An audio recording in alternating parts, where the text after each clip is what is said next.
ఈరోజు winter season special చాలా మంచి సూప్ని మీతో షేర్ చేసుకోబోతున్నాను. ఇలాంటి సూప్లు మనం డేలో ఎన్నిసార్లు తాగినా మన ఆరోగ్యానికి మంచిదే, కానీ ఎలాంటి ఎఫెక్ట్ చేయదు. కాబట్టి మనకి వింటర్ సీజన్లో ఎక్కువగా అన్నం తినాలి అనిపించదు. ఇలాంటి లిక్విడ్స్ తీసుకుంటూ ఉంటాము. ఎక్కువగా టీయో కాఫీయో అప్పటికప్పుడు చేసుకొని తాగుతూ ఉంటారు చాలా మంది. డేలో ఎన్ని టైమ్స్ తాగుతారో కూడా తెలీదు. అలాంటి వాళ్ళు అలాంటివి తాగకుండా ఇలాంటి సూప్ ఒక్క కప్పు తాగితే మన ఆరోగ్యానికి కూడా ఎంతో మంచిది. వెయిట్ లాస్ అవ్వాలి అనుకునే వాళ్ళకి కూడా మంచి ఆప్షన్. ఇలాంటి డ్రింక్ మనం చేసుకొని ఈజీగా అప్పటికప్పుడే చేసుకొని తాగేయచ్చు. ఎక్కువ ఇంగ్రీడియంట్స్ ఏమీ లేకుండా ఇంట్లో ఉన్న వాటితోనే మనం క్విక్గా చేసుకునే రెసిపీ ఎలా చేయాలో చూసేద్దాం. ఒక బౌల్ని తీసుకొని అందులోకి 2 టేబుల్ స్పూన్స్ వరకు జొన్న పిండిని యాడ్ చేసుకుంటున్నాను. కొన్ని వాటర్ని యాడ్ చేసేసుకొని లంప్స్ లేకుండా మిక్స్ చేసుకోవాలి. ఈ ప్లేస్లో జొన్న పిండి ప్లేస్లో రాగి పిండిని కూడా యూస్ చేసుకోవచ్చు. ఇది పక్కకి పెట్టేసుకొని స్టవ్ పైకి ఒక కడాయి లాంటిది లేదంటే ఏదైనా గిన్నెని పెట్టేసుకొని అందులోకి 2 టేబుల్ స్పూన్స్ ఆఫ్ ఆయిల్ని యాడ్ చేసుకొని ఒక 1/2 టేబుల్ స్పూన్ జీలకర్రని, అదేవిధంగా కొన్ని ఆనియన్ తరుగుని కూడా యాడ్ చేసేసుకొని వీటిని ఫస్ట్ మనం ఫ్రై చేసుకోవాలి. లైట్ గోల్డెన్ బ్రౌన్ కలర్ వచ్చిన తర్వాత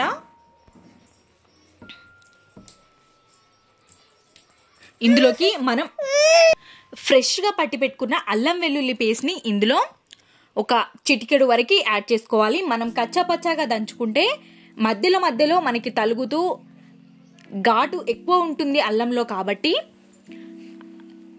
చాలా మెత్తగా క్రష్ చేసుకొని వేసుకుంటున్నాను నేను. ఇప్పుడు ఇందులోకి ఒక రెమ్మ కరివేపాకుని కూడా యాడ్ చేసేసుకొని కరివేపాకు కూడా వేగిన తర్వాత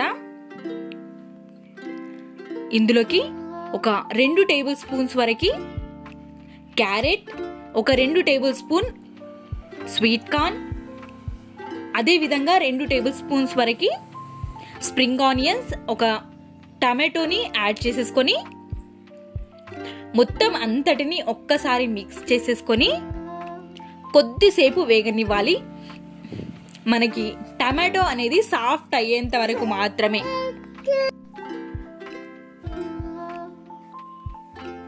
టమాటో సాఫ్ట్ అయితే సరిపోతుంది, మనకి వెజిటేబుల్స్ కూడా కొంచెం ఉడికిపోతాయి.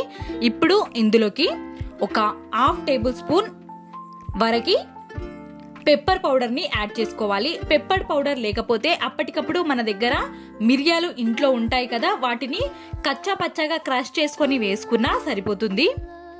వేసేసుకొని మొత్తం ఒక్కసారి కలిపేసుకొని ఇప్పుడు ఇక్కడ నేను ఒక 500 ml వరకు వాటర్ని యాడ్ చేసుకుంటున్నాను.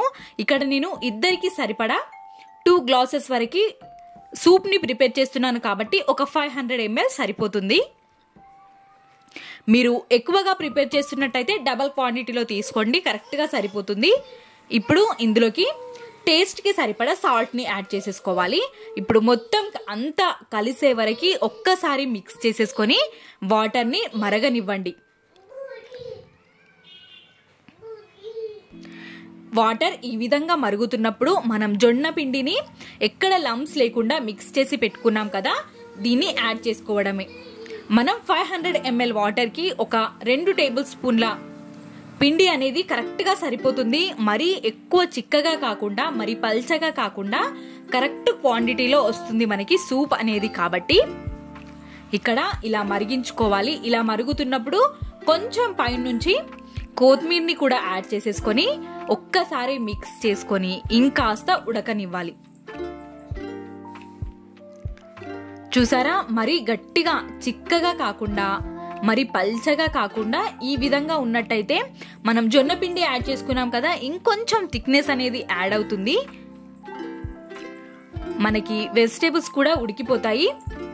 ఇప్పుడు ఇందులోకి ఒక 1/2 చెక్క నిమ్మకాయని గింజలు ఎక్కడ పడకుండా గింజల్ని తీసేసుకొని మనం వేసేసుకోవాలి. ఇప్పుడు మొత్తం అంతటిని మిక్స్ చేసుకొని ఇంకా కాసేపు ఉడకనిచ్చామంటే చాలా టేస్టీగా ఉంటుంది సూప్ అనేది. టీ కాఫీలకి బదులుగా ఇది 1 కప్పు తీసుకున్న ఎన్నో ఆరోగ్య ప్రయోజనాలు ఉంటాయి కాబట్టి టీ కాఫీకి బదులుగా ఈసారి నుండి ఈ సూప్ని ట్రై చేయండి. ఈ వీడియో కనుక మీకు నచ్చినట్టయితే లైక్, షేర్, సబ్స్క్రైబ్ చేయడం మర్చిపోవద్దు. Thanks for watching.